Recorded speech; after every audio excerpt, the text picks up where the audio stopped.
Assalamualaikum warahmatullahi wabarakatuh. Perkenalkan, nama saya Ahmad Teguh Widodo, NIM 2020 11 0013. Saya akan menjelaskan PPT saya yang berjudul Sejarah Pembentukan UUD NRI tahun 1945, Pemikiran Bapak-Bapak Pendiri Negara Indonesia tentang Demokrasi, Asas-asas yang menguasai kehidupan dan perkembangan negara. Sejarah pembentukan UUD NRI tahun 1945. Sehari pasca kemerdekaan, yakni tanggal 18 Agustus 1945, UUD 1945 berhasil disahkan sebagai konstitusi melalui sidang panitia persiapan kemerdekaan Indonesia sebagai negara yang berdasar atas hukum. Tentu saja eksistensi UUD 1945 sebagai konstitusi di Indonesia mengalami sejarah yang panjang hingga akhirnya dapat diterima sebagai landasan hukum bagi implementasi ketatanegaraan di Indonesia.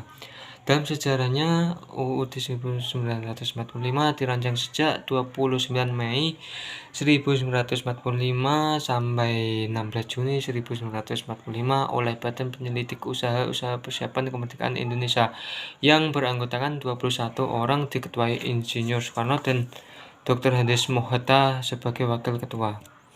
Panitia Persiapan Kemerdekaan Indonesia mengadakan sidangnya yang pertama kali dan menghasilkan beberapa keputusan sebagai berikut. 1. Menetapkan dan mengesahkan pembukaan UUD 1945 yang bahannya diambil dari rancangan UUD yang disusun oleh Panitia Permus pada tanggal 22 Juni 1945. 2. Menetapkan dan mengesahkan UUD 1945 yang bahannya hampir seluruhnya diambil dari RUU yang disusun oleh Panitia Perancang UUD tanggal 16 Juni 1945. 3. Memilih Ketua Persiapan Kemerdekaan Indonesia Insinyur Soekarno sebagai Presiden dan Wakil Ketua Dr. Andes Mohatta sebagai Wakil Presiden. Pekerjaan Presiden untuk sementara waktu dibantu oleh Panitia Persiapan Kemerdekaan Indonesia yang menjadi Komite Nasional. Pemikiran Bapak Pendiri Negara Indonesia tentang demokrasi. A. Demokrasi menurut Soekarno. Dalam pandangan Presiden Republik Indonesia yang pertama Soekarno, demokrasi Indonesia adalah demokrasi yang lahir dari kehendak memperjuangkan kemerdekaan.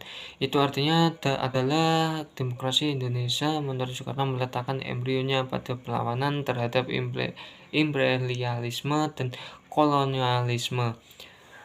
Hal itu ditulis oleh Soekarno dalam bukunya yang berjudul Indonesia Menggugat dan di bawah bendera revolusi.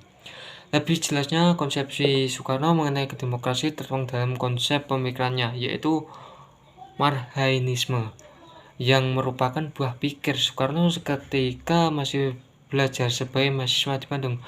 Marhainisme pada hakikatnya sering menjadi pisau analisis sosial, politik, dan ekonomi di Indonesia. Marhainisme itu terdiri dari 3 pokok atau yang disebut sebagai Trisila, yaitu sosio-nasionalisme, sosio-demokrasi, ketuhanan yang Maha Esa. B. Demokrasi menurut Mohatta. Mohatta seorang pemikir maupun pejuang demokrasi atau kedaulatan rakyat untuk membangun Indonesia dengan mengembangkan gagasan mengenai kedaulatan rakyat berdasarkan apa yang dianggapnya sebagai kelemahan demokrasi Barat.